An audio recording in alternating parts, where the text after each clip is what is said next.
It was bright and sunny. A fine rain had been falling all the morning, and now it had not long cleared up. The iron roofs, the flags of the roads, the flints of the pavements, the wheels and leather, the brass and the tin plate of the carriages all glistened brightly in the May sunshine. It was 3 o'clock, and the very liveliest time in the streets. As she sat in a corner of the comfortable carriage, that hardly swayed on its supple springs, while the grays trotted swiftly, in the midst of the unceasing rattle of wheels and the changing impressions in the pure air, Anna ran over the events of the last days, and she saw her position quite differently from how it had seemed at home. Now the thought of death seemed no longer so terrible and so clear to her, and death itself no longer seemed so inevitable. Now she blamed herself for the humiliation to which she had lowered herself. I entreat him to forgive me. I have given in to him. I have owned myself in fault. What for? Can't I live without him? And leaving unanswered the question how she was going to live without him, she fell to reading the signs on the shops. Office in warehouse. Dental surgeon. Yes, I'll tell Dolly all about it. She doesn't like Vronsky. I shall be sick and ashamed, but I'll tell her. She loves me, and I'll follow her advice. I won't give in to him, I won't let him train me as he pleases. Filipov, bun shop. They say they send their dough to Petersburg. The Moscow water is so good for it. Ah, the spring's admonition, and the pancakes. And she remembered how, long, long ago, when she was a girl of 17, she had gone with her aunt to Troitsa. Writing, too. Was that really me, with red hands? How much that seemed to me then splendid and out of reach has become worthless, while what I had then has gone out of my reach forever. Could I ever have believed then that I could come to such humiliation?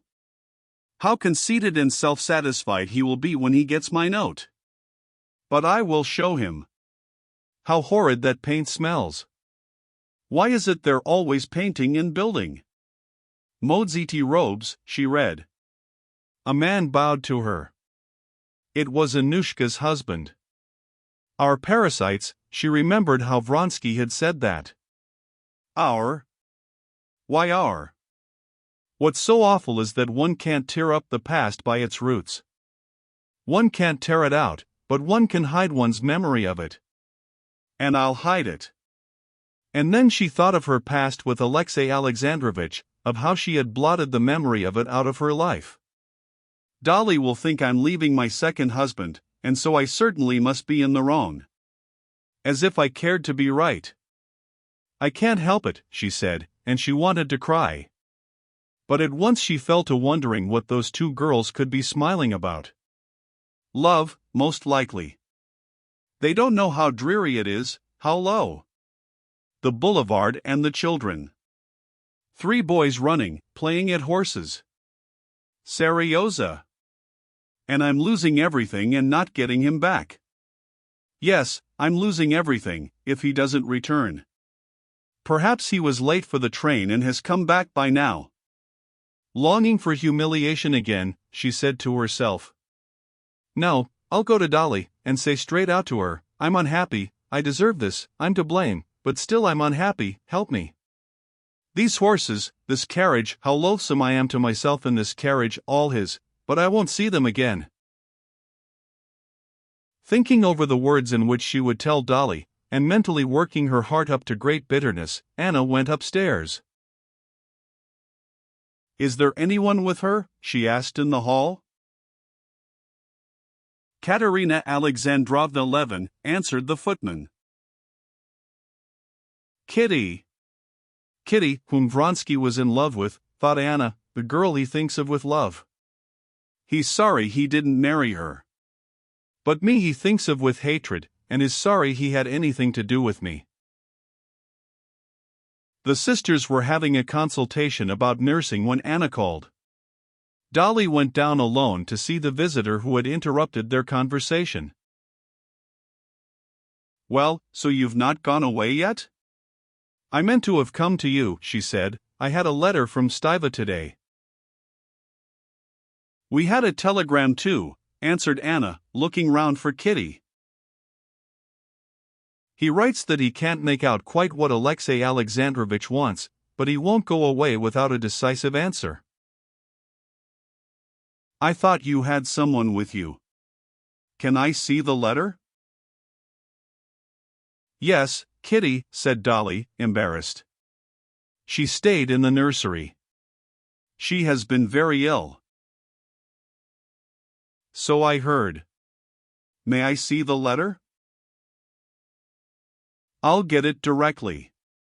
But he doesn't refuse, on the contrary, Stiva has hopes, said Dolly, stopping in the doorway. I haven't, and indeed I don't wish it, said Anna. What's this? Does Kitty consider it degrading to meet me, thought Anna when she was alone. Perhaps she's right, too. But it's not for her, the girl who was in love with Vronsky, it's not for her to show me that, even if it is true. I know that in my position I can't be received by any decent woman. I knew that from the first moment I sacrificed everything to him. And this is my reward. Oh, how I hate him. And what did I come here for? I'm worse here, more miserable. She heard from the next room the sisters' voices in consultation. And what am I going to say to Dolly now? Amuse Kitty by the sight of my wretchedness, submit to her patronizing? No, and besides, Dolly wouldn't understand. And it would be no good my telling her. It would only be interesting to see Kitty, to show her how I despise everyone and everything, how nothing matters to me now. Dolly came in with the letter. Anna read it and handed it back in silence. I knew all that, she said, and it doesn't interest me in the least. Oh, why so? On the contrary, I have hopes, said Dolly, looking inquisitively at Anna. She had never seen her in such a strangely irritable condition. When are you going away? She asked. Anna, half closing her eyes, looked straight before her and did not answer. Why does Kitty shrink from me? She said, looking at the door and flushing red. Oh, what nonsense! She's nursing, and things aren't going right with her, and I've been advising her.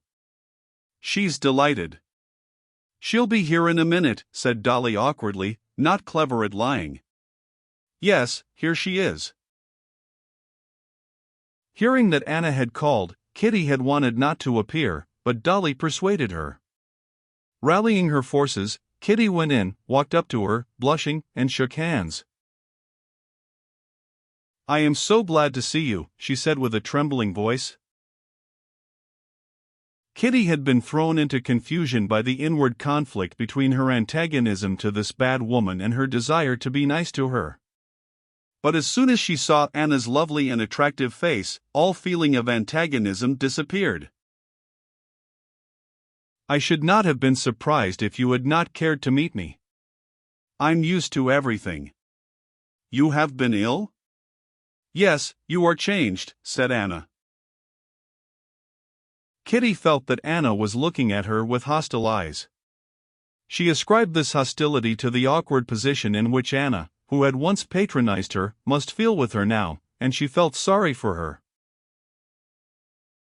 They talked of Kitty's illness, of the baby, of Stiva, but it was obvious that nothing interested Anna.